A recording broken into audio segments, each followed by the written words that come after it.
Shalom Bapak Ibu Saudara yang Tuhan Yesus Kristus kasihi, kembali berjumpa dengan saya. Dan hari ini kita akan kembali bersama-sama merenungkan satu bagian firman Tuhan yang terambil dari kitab Roma pasal yang ke-12, ayatnya yang kedua. Mari kita membaca satu bagian firman Tuhan itu. Janganlah kamu menjadi serupa dengan dunia ini, tetapi berubahlah oleh pembaharuan budimu, sehingga kamu dapat membedakan manakah kehendak Allah, apa yang baik, yang berkenan kepada Allah, dan yang sempurna. Topik kita hari ini adalah transformasi. Bapak Ibu Saudara yang Tuhan Yesus Kristus kasihi, apa yang dimaksud dengan transformasi? Nah, menurut Kamus Besar Bahasa Indonesia, transformasi berarti perubahan rupa, bentuk, sifat, fungsi, dan sebagainya. Nah, pengertian transformasi adalah sebagai sebuah perubahan dari rupa, baik itu terdapat pada bagian bentuk, sifat, fungsi, dan lain sebagainya. Jadi bisa dikatakan bahwa transformasi itu adalah perubahan. Maknanya tidak lagi sama atau tidak lagi serupa atau bisa dikatakan tidak seperti dulu lagi, perubahan. Nah, ketika kita percaya dan menerima Yesus Kristus sebagai Tuhan dan Juru Selamat pribadi kita, maka saat itu kita mengalami transformasi, mengalami perubahan. Dari anak-anak kegelapan menjadi anak-anak terang. Dalam Efesus pasal 5 ayat 8 dikatakan, memang dahulu kamu adalah kegelapan, tetapi sekarang kamu adalah terang di dalam Tuhan. Sebab itu hiduplah sebagai anak-anak terang. Jadi sebuah perubahan dari anak-anak kegelapan sekarang menjadi anak-anak terang. Itu yang disebut dengan transformasi ketika kita percaya dan menerima Yesus sebagai Tuhan dan Juru Selamat pribadi. Apa yang dimaksud dengan transformasi? Transformasi berarti sebuah perubahan dari yang tadinya mengikuti jalan dunia ini, Efesus pasal 2 ayat 2, sekarang mengikuti jalan Tuhan. Dari yang tadinya mentaati penguasa kerajaan angkasa, yaitu roh yang sekarang sedang bekerja di antara orang-orang durhaka, Efesus 2 ayat 2, sekarang mentaati Tuhan. Itu yang disebut dengan transformasi yang terjadi pada saat kita percaya dan menerima Yesus Kristus sebagai Tuhan dan Juru Selamat pribadi kita. Terjadi sebuah perubahan signifikan, terjadi sebuah perubahan yang radikal, terjadi perubahan 180 derajat, transformasi. Nah, di dalam teks firman Tuhan yang menjadi renungan kita pada hari ini, kita bisa melihat bagaimana kehidupan orang Kristen yang sudah mengalami transformasi. Mari kita lihat. Yang pertama adalah tidak lagi sama atau tidak lagi serupa dengan dunia ini. Perhatikan kalimat dalam Roma pasal 12 ayat 2, janganlah kamu menjadi serupa dengan dunia ini. Beberapa terjemahan Alkitab menerjemahkan bagian ini, antara lain terjemahan bahasa Indonesia masa kini. Janganlah ikuti norma-norma dunia ini. Kemudian terjemahan firman Allah yang hidup, jangan meniru tingkah laku dan kebiasaan dunia ini. Lalu terjemahan lama, dan janganlah kamu menurut teladan dunia ini. Kemudian terjemahan sederhana Indonesia menerjemahkan, kita tidak boleh lagi mengikuti cara hidup yang tidak baik, yang sudah menjadi kebiasaan orang-orang duniawi. Nah, dari beberapa terjemahan Alkitab itu kita bisa menyimpulkan bahwa sebagai orang yang sudah percaya kepada Kristus, kita tidak lagi menjadi serupa dengan dunia ini, artinya kita tidak ikut lagi dengan norma-norma dunia ini, kita tidak lagi meniru atau mengikuti tingkah laku dan kebiasaan dunia ini, kita tidak lagi meneladani dunia ini, serta tidak lagi mengikuti cara hidup yang bertentangan dengan iman Kristen yang sudah menjadi kebiasaan dunia ini. Kita tidak lagi sepola dengan dunia ini atau ditentukan oleh pola dunia ini. Lalu apa yang dimaksud dengan dunia di dalam bagian ini? Dunia yang dimaksud di dalam bagian ini tentu saja bukan dalam pengertian atau dalam arti harafiah, ya. Itulah dunia di mana kita tinggal saat ini. Bukan pula istilah menjauhkan diri atau tidak serupa dengan dunia ini berarti kita mengucilkan diri kita sendiri. Ya, kita menjauhi keramaian dunia ini, kita tidak mau berhubungan dengan semua orang, lalu kita menyendiri, mengucilkan diri di suatu tempat yang terpencil. Bukan itu maksudnya. Dunia yang dimaksud di sini artinya, itulah kehidupan yang dikuasai oleh dosa, kerusakan, dan kematian.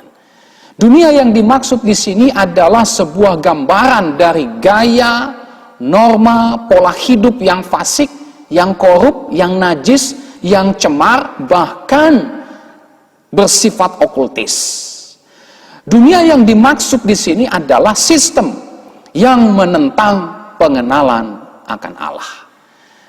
Jadi bisa disimpulkan bahwa tidak serupa dengan dunia ini artinya tidak lagi mengikuti norma-norma, tingkah laku, kebiasaan, teladan, pemikiran, filosofi, cara hidup yang berdosa, yang cemar, yang fasik, korup, okultis, dan menentang pengenalan akan Allah.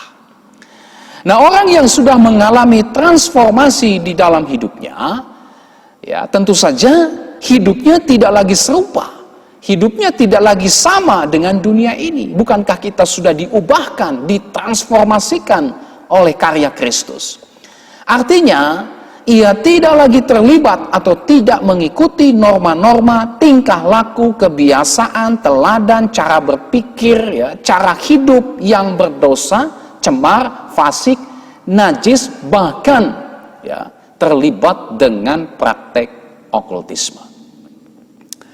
Nah, oleh sebab itu, Bapak Ibu Saudara yang Tuhan Yesus Kristus kasihi, yang pertama, kita perlu mengalami transformasi yang bisa dikerjakan oleh Kristus agar kita bisa dibebaskan dari kehidupan duniawi. Hanya Kristus sajalah yang bisa membebaskan kita dari kehidupan duniawi. Tidak ada yang lain. Tidak ada yang bisa membebaskan kita dari kehidupan dosa, dari kecemaran, dari kerusakan, dari kebinasaan, dari keterlibatan dengan kuasa okultisme selain hanya Yesus Kristus sendiri. Tidak ada yang bisa membebaskan kita dari semua itu selain hanya Yesus Kristus sendiri. Oleh sebab itu, jika saudara percaya kepada Kristus, maka saudara bisa dibebaskan dari kehidupan dosa ini. Saudara bisa dilepaskan dari kehidupan yang cemar. Saudara bisa dilepaskan dari kehidupan yang najis, dari kehidupan yang berjalan kepada kebinasaan kekal, dan dari kehidupan yang dikuasai oleh kuasa-kuasa iblis. Ketika saudara mau percaya kepada Yesus Kristus. Oleh sebab itu, jika saudara masih hidup dalam dosa, dalam kecemaran, dalam kehidupan duniawi, dan saudara mau dibebaskan dari semua itu, maka datanglah kepada Yesus Kristus, percayalah kepada Dia, terimalah Dia sebagai Tuhan dan Juru Selamat pribadimu. Yang kedua, aplikasi bagi kita dalam bagian ini adalah, mari kita terus berjuang. Mari kita terus menjaga hidup kita, supaya kita tidak lagi dipengaruhi dan dikuasai oleh kehidupan duniawi. Bukankah kita sekarang sudah ada di dalam terang? Bukankah kita sekarang sudah ada di dalam Kristus? Ya. Efesus pasal 5 ayat 8 tadi mengatakan, hiduplah sebagai anak-anak terang, karena kita sudah diubahkan dari kegelapan menjadi anak-anak terang. Oleh sebab itu, kita mesti berjuang. Kita mesti waspada. Kita harus menjaga hidup kita supaya tidak lagi dipengaruhi, dikuasai oleh kehidupan duniawi. Tentu saja dengan bersandar kepada pertolongan Roh Kudus yang diberikan pada kita, yang tinggal dalam diri kita, kita berjuang untuk mematikan setiap keinginan duniawi. Kolose pasal 3 ayat 5 berkata, karena itu matikanlah dalam dirimu segala sesuatu yang duniawi, yaitu percabulan, kenajisan, hawa nafsu, nafsu jahat, dan juga keserakahan yang sama dengan penyembahan berhala. Matikanlah. Kadang-kadang kita senantiasa diperhadapkan dengan berbagai macam keinginan duniawi yang mencoba untuk bangkit melalui tubuh jasmani kita, godaan oleh pikiran-pikiran kita. Oleh sebab itu, perjuangan kewaspadaan untuk melawan setiap keinginan duniawi ini adalah sebuah perjuangan seumur hidup. Matikanlah. Dan kita diberi kuasa bersama dengan Roh Kudus untuk mematikan setiap keinginan duniawi. Karena kita sudah ditransformasikan, karena kita sudah hidup di dalam Kristus. Nah, memang benar bahwa kita ini masih hidup dan tinggal di dalam dunia ini. Kita masih ada di tengah-tengah dunia ini. Kita masih bisa dipengaruhi oleh berbagai macam godaan, tawaran duniawi yang ada di sekitar kita. Kita memang masih tinggal di dalam dunia ini, tetapi bukan berarti nilai-nilai dan gaya hidup atau kehidupan yang duniawi itu tinggal di dalam kehidupan kita. Oleh sebab itu, kita perlu waspada. 2 Korintus 10 ayat 3 berkata, memang kami masih hidup di dunia, tetapi kami tidak lagi berjuang secara duniawi. Jadi, kehidupan Kristen yang sudah ditransformasi, buktinya adalah dia tidak lagi serupa, dia tidak lagi sama dengan dunia ini. Yang kedua, terus-menerus dibaharui. Perhatikan kalimat, tetapi berubahlah oleh pembaharuan budimu. Istilah berubah dari teks firman Tuhan ini berasal dari kata Yunani metamorpostai. Ya. Nah, dari kata tersebut kita mengenal istilah metamorfosis. Nah, salah satu contoh dari metamorfosis adalah perubahan ulat menjadi kupu-kupu. Kita tahu bersama ya, bagaimana kupu-kupu itu berasal dari ulat, ya. Ulat bermetamorfosis menjadi kupu-kupu. Ulat yang bagi sebagian orang menjijikkan, ya, bisa menimbulkan gatal-gatal kalau terkena bulunya, ya. Juga bisa menjadi hama bagi tumbuh-tumbuhan, ya, merusak tanaman.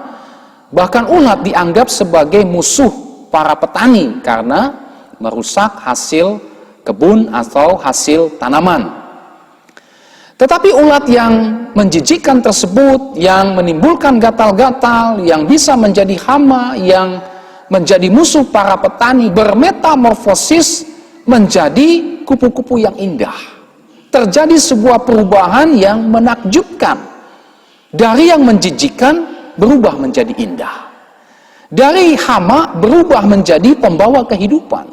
Kupu-kupu ini, saudara, membantu proses penyerbukan bunga sehingga bunga-bunga bisa bertumbuh dan indah. Ya.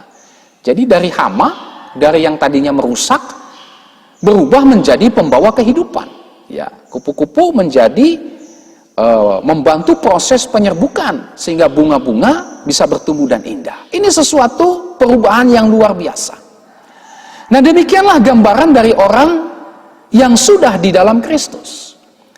Sebelum kita percaya kepada Kristus, hidup kita menjijikkan di hadapan Allah. Karena kita mengerjakan semua hal yang menjijikkan di hadapan Allah. Sebelum percaya kepada Kristus, kita menjadi seteru atau musuh Allah.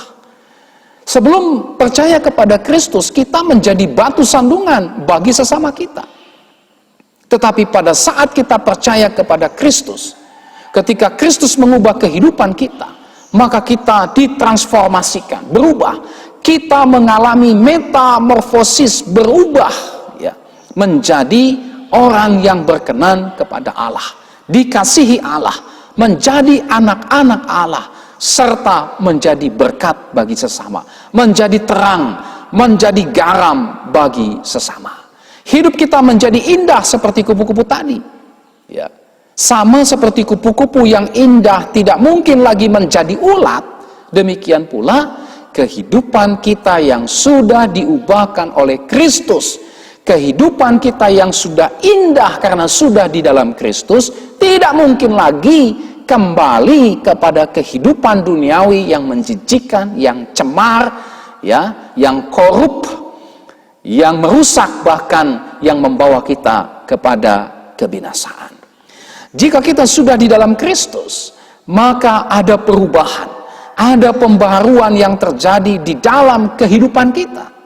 Ya, kita pergi ibadah, pada saat kita beribadah, kita mengalami pembaharuan.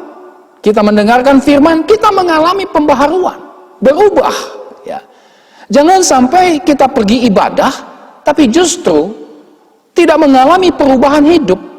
Kita mendengarkan pemberitaan firman Tuhan, kita mendengarkan khotbah, tetapi tidak terjadi perubahan hidup yang semakin rohani, yang semakin cinta Tuhan, yang semakin mengasihi Tuhan, yang membenci dosa, yang terus hidup dalam kekudusan. Ya. Aneh rasanya. Seharusnya ketika kita mendengarkan firman Tuhan, kita mengalami perubahan. Ya, bukan sebaliknya, tetap duniawi atau malah semakin duniawi. Kalau dulu setiap hari Minggu pergi ibadah tidak ada perubahan hidup, ya, wah ini bahaya. Apalagi di saat pandemi corona yang membuat ibadah sempat berhenti, bahkan sekarang sudah diatur sedemikian rupa mengikuti protokol kesehatan sehingga tidak bisa beribadah seperti dulu lagi. Ya, kalau dulu saja ibadah setiap hari Minggu tidak mengalami perubahan, lalu bagaimana dengan situasi pandemi ini yang ibadah mulai dibatasi, saudara? Nah, oleh sebab itu, marilah kita terus-menerus mengalami perubahan dalam kehidupan kita sebagai orang Kristen. Marilah kita terus-menerus dibaharui supaya kita semakin serupa dengan Kristus dan tidak lagi serupa dengan dunia ini. Marilah kita menggunakan secara maksimal sarana-sarana yang Tuhan berikan untuk kita terus-menerus mengalami pembaharuan dalam kehidupan kita sebagai orang Kristen. Sarana-sarana yang Tuhan berikan banyak. Ya, apa saja, misalnya persekutuan, ibadah dalam keluarga kita masing-masing, ya, itu sarana. Ya. Atau juga bersaat teduh pribadi, itu sarana. Kita masih diberi kesempatan untuk punya waktu bersaat teduh pribadi.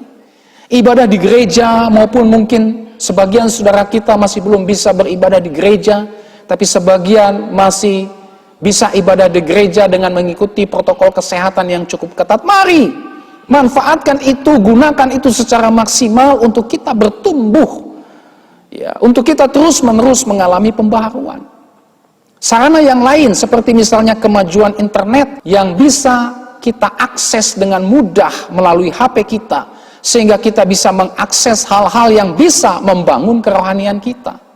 Ya, jangan pakai atau jangan gunakan kecanggihan kemajuan teknologi internet hanya untuk hal-hal yang memuaskan keinginan kita. Ya, main games, bisa berjam-jam, bersosial media bisa berjam-jam, menonton video bisa berjam-jam, ya, menonton live streaming bisa berjam-jam, ya, untuk hal-hal yang memuaskan keinginan kita. Tetapi untuk hal-hal yang membangun kerohanian, kita justru abai, kita justru acuh tak acuh. Oleh sebab itu, gunakanlah kecanggihan teknologi ini sebagai sarana yang Tuhan berikan kepada kita untuk kita terus bertumbuh di dalam firman Tuhan. Oleh sebab itu, Bapak Ibu Saudara, jangan sia-siakan waktu dan sarana yang masih Tuhan berikan kepada kita untuk menolong kita terus-menerus mengalami pembaharuan di dalam kehidupan kita, sehingga semakin hari kita semakin menjadi serupa dengan Kristus dan bukan serupa dengan dunia ini. Kita sudah mengalami transformasi. Kita bermetamorfosis oleh karena Kristus. Oleh sebab itu, jadilah kupu-kupu yang indah dan jangan kembali menjadi ulat. Yang ketiga, yang terakhir, memahami dan melakukan kehendak Allah. Orang yang mengalami transformasi di dalam Kristus, tentu saja dia memahami dan melakukan kehendak Allah. Perhatikan kalimat, sehingga kamu dapat membedakan manakah kehendak Allah, apa yang baik, yang berkenan kepada Allah, dan yang sempurna. Istilah membedakan, kamu dapat membedakan mana kehendak Allah. Membedakan, ya, dari kata Yunani dokimasein, ini mempunyai arti memeriksa, menguji, sehingga bisa mengenal, bisa mengetahui, bisa mengerti. Nah, ketika kita belum mengalami transformasi, tentu saja pikiran kita tidak akan sanggup untuk memahami, tidak akan bisa untuk mengenal, mengerti, mengetahui, apalagi tertarik untuk melakukan kehendak Allah. Karena kita hidup dalam dosa. Yang kita lakukan adalah apa yang menjadi keinginan dosa. Tetapi pada saat kita mengalami transformasi oleh pekerjaan Allah melalui karya keselamatan Kristus, maka kita dimungkinkan untuk memahami, mengenal, serta melakukan kehendak Allah. Hasil dari berubahlah oleh pembaharuan budimu adalah mengenal kehendak Allah, yakni apa yang baik, yang berkenan kepada Allah, dan yang sempurna. Itulah kehendak Allah. Apa yang baik, apa yang berkenan kepada Allah, dan yang sempurna. Nah, kehendak Allah, itulah yang baik, yang berkenan kepada Allah, dan yang sempurna itu diuraikan di dalam ayatnya yang ke-9 dari Roma pasal 12, terus sampai kepada pasal 16 dari surat Roma ini. Ya. Mengasihi musuh, mengerjakan keselamatan dengan sungguh-sungguh, hidup di dalam kasih, dan seterusnya. Itulah kehendak Tuhan. Itulah yang baik, yang berkenan kepada Allah, dan yang sempurna.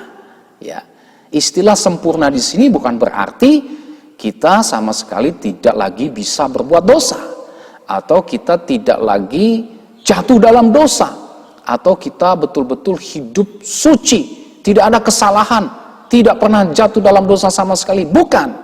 Istilah yang sempurna di sini artinya kita semakin dewasa. Kita dewasa dalam iman kepada Kristus. Itulah kehendak Allah. Apa yang baik, yang berkenan kepada Allah, dan menjadi dewasa di dalam pengenalan kita, di dalam iman kita kepada Kristus. Saudara, orang yang belum dewasa, ya, belum bisa membedakan mana yang baik bagi dirinya.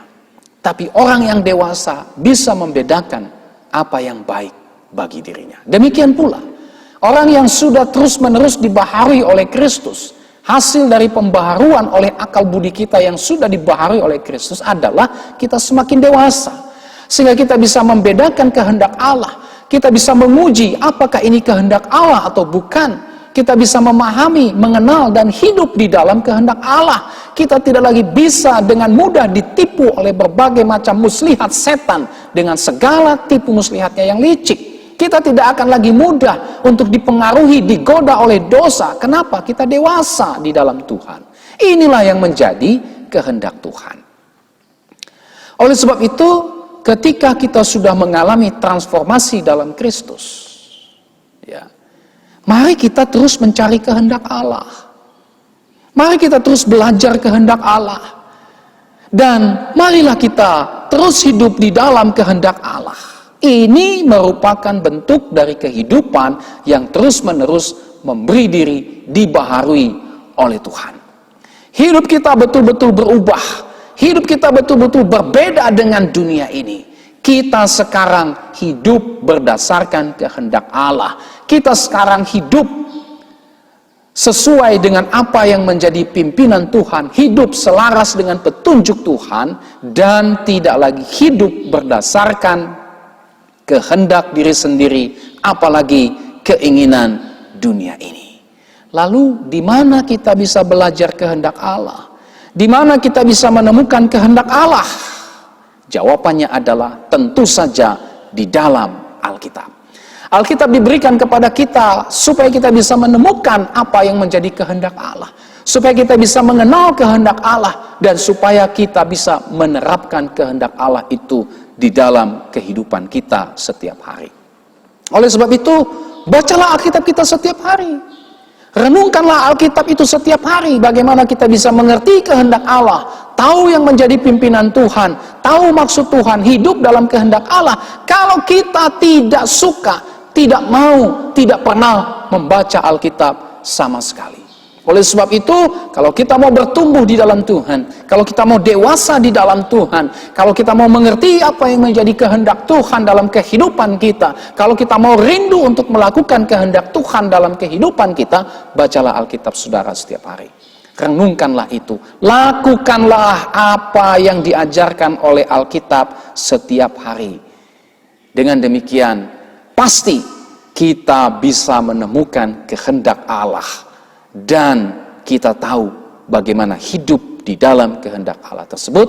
Dan kita hidup sesuai dengan kehendak Allah tersebut.